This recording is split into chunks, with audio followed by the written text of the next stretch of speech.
Hello everyone, welcome back to your favorite channel Gardening Diary. இது உங்கள் friend நிமி. இன்னைக்கு நம்ம இந்த வீடியோவில் பார்க்க போகிறது ஒரு புது ரோஸ் வெரைட்டி பற்றி தான். அது ஒரு இன்ட்ரெஸ்டிங்கான ரோஸ், இன்ட்ரெஸ்டிங்கான கலர் முன்னாடி நான் சொல்லியிருக்கேன். ஸோ அதை பற்றி தான் இன்றைக்கி நம்ம டிஸ்கஸ் பண்ண போகிறோம். ஸோ வாங்க அந்த ரோஸ் எப்படி இருக்கும், எப்படி ஐடென்டிஃபை பண்ணுறது, அதோட ஹிஸ்ட்ரி அதெல்லாம் பற்றி பார்க்கலாம். இந்த ரோஸை பற்றி தாங்க இன்றைக்கி நம்ம பார்க்க போகிறோம். இந்த ரோஸோட பேர் வந்து க்ரீன் ஸ்லீவ்ஸ். ஸோ பேருக்கு ஏற்ற மாதிரியே அந்த ரோஸோட கலரும் அப்படி தான் இருக்கும். So let's go and see details about Greensleeves. Greensleeves வந்து ஒரு ஃப்ளோரிபண்டா குரூப்பில் வரக்கூடிய ரோஸ். அப்படின்னா மோர் தென் ஒன் ஃப்ளவர் ஒரு ஸ்டாக்ல இருந்து வரும். இது ஒரிஜினலி யூகேயில் பிரெட் பண்ணியிருக்காங்க 1980 அந்த டைமில். ஹார்ட்னஸ் அப்படின்னு ஒருத்தர் தான் இதை ஃபஸ்ட்டு கண்டுபிடிச்சிருக்காரு. ஸோ இது ரொம்ப பார்க்க முடியலை இந்தியாவில், ஆனால் சிலர்கிட்ட அந்த ரோஸ் இருக்குது. It's a beautiful rose to grow. இது பூக்கும்போ மொட்டை இருக்கும்ல, அந்த டைமில் இருந்து விரிகிறப்போல்லாம் இந்த பிங்க் கலர், ஒரு ஒயிட் அண்ட் பிங்க் கலந்து இந்த மாதிரி ஒரு அழகான பியூட்டிஃபுல் ஷேடில் இருக்கும். Very mild fragrance. ரெண்டாவது நாளில் அந்த ஃப்ரேக்ரன்ஸ் இருக்காது. ஸோ அந்த ஃபர்ஸ்ட் டே மட்டும் will have a nice fragrance on the flower. அதுக்கப்புறமா நாள் ஆக ஆக அந்த கலர் ஃபேட் ஆகும். பிங்க்லேருந்து ஒயிட் ஆகி அதுக்கப்புறமா கடைசியாக அந்த பச்சை கலர் நம்ம பார்த்தோம்ல அதே மாதிரி வரும். அதுக்கப்புறம் இந்த ரோஸோட பெட்டல்ஸ் பார்த்தோன்னா அதுவும் கொஞ்சம் வித்தியாசமாக தான் இருக்கும். ஒன்று அந்த பெட்டல் ஸ்ட்ரக்சர், ஃபார்ம், அப்புறம் பெட்டல் கவுண்ட். இதில் ஒரு 15லேருந்து 20 பெட்டல் தான் வரும் மேக்ஸிமம். அதனால் இது இங்கிலீஷில் வந்து செமாய் டபுள் அப்படின்னு சொல்லுவாங்க. ப்ராப்பர் அடுக்கு ரோஸாக இல்லாமல் சிங்கிள் லேயரும் இல்லாமல் ரெண்டுக்கும் இடப்பட்ட சைஸில் வர்றதுனால செமை டபுள் அப்படின்னு சொல்லுவாங்க. இந்த பூ வந்து ஒரு 2 நாள் ஆயிடுச்சு, அதோட கலர் மாறிடுச்சு பாருங்கள். அந்த பிங்க்லேருந்து ஒரு மாதிரி ஒரு மங்குன ஒயிட் மாதிரி இருக்குது. ஸோ இதுதான் அதோட கலர் சேஞ்சிங் ப்ராசஸோட ஆரம்பம். இந்த ரோஸோட இன்னொரு ஸ்பெஷாலிட்டி என்னன்னு பார்த்தோன்னா, இது நிறைய நாள் செடியில் வாடாமல் இருக்கும். ஒரு பெட்டல் கூட விழாமல் அப்படியே இருக்கும். கலர் மட்டும் மாறிட்டே இருக்கும். ஸோ ஒரு 10 to 12 days அப்படியே செடியில் இருக்கும். ஃபுல் சன்னில் இருந்தாலும் ப்ரௌன் ஆகி விழாமல் 12 days ரொம்ப ஸ்டெடியாக இருக்கும்.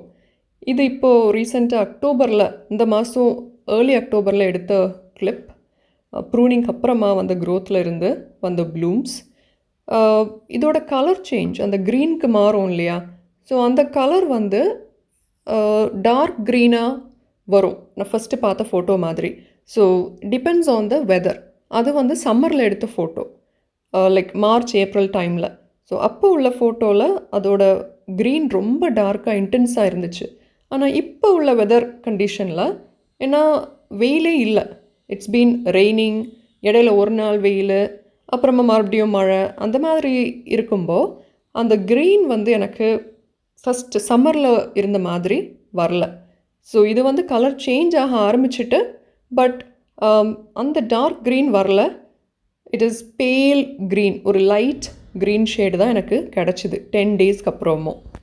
எல்லா ரோஸஸ் மாதிரி இதையும் ஃபுல் சன்னில் தான் வச்சுருக்கேன். ஃபுல் சன் இருந்தால் தான் நல்லா பூக்கும், அதோட ஃபாலியேஜ் ஹெல்த்தியாக நல்லா க்ரீனாக இருக்கும் இல்லையா? ஸோ இந்த ரோஸ் வந்து பெட்டல் கவுண்ட் வச்சும் அதோட கலர் வச்சும் நம்ம வந்து ஈஸியாக கண்டுபிடிச்சிடலாம். If you get it definitely you can grow. ஆனால் இதில் என்னோடய எக்ஸ்பீரியன்ஸில் இதில் ஸ்கேல்ஸ் ப்ராப்ளம் வந்து, நம்ம கிளைமேட்டில் நிறைய மழை வரும்ல, அது எனக்கு 2-3 தடவை வந்துச்சு. ஸ்கேல்ஸ் அட்டாக் கிளியர் பண்ணிட்டேன், பட் அது வந்துச்சு. தென் த யூஷுவல் ஃபங்கல் அட்டாக் எல்லா ரோஸஸ்க்கும் வர்ற மாதிரி. ஏஃபிட்ஸோ இல்லை த்ரிப்ஸோ வந்து ரொம்ப வரல. So they are not very disease resistant, but they are with me for 2 years now. So that is green sleeves. It's a great rose to grow. So if you get it, definitely buy and grow. அப்போ friends, இன்றைக்கி நம்ம ஒரு புது rose variety பற்றி படிச்சிருக்கோம். Green sleeves உங்களுக்கும் பிடிச்சிருக்கோம் அப்படின்னு நினைக்கிறேன். பிடிச்சிருந்தா கமெண்ட் பண்ணுங்கள். கிடச்சுன்னா கண்டிப்பாக வாங்கி க்ரோ பண்ணுங்கள் and share it in the community. We'll be happy to know. If you have any doubts or questions, let me know. We'll be always happy to help. WhatsApp number அங்கே ஸ்க்ரீனில் இருக்குது.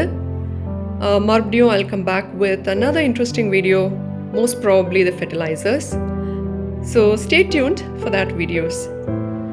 Till we meet again, happy gardening as usual, grow roses, and have fun with roses. Until next time, this is your friend Nimi saying goodbye from Gardening Diary. Bye bye, everyone.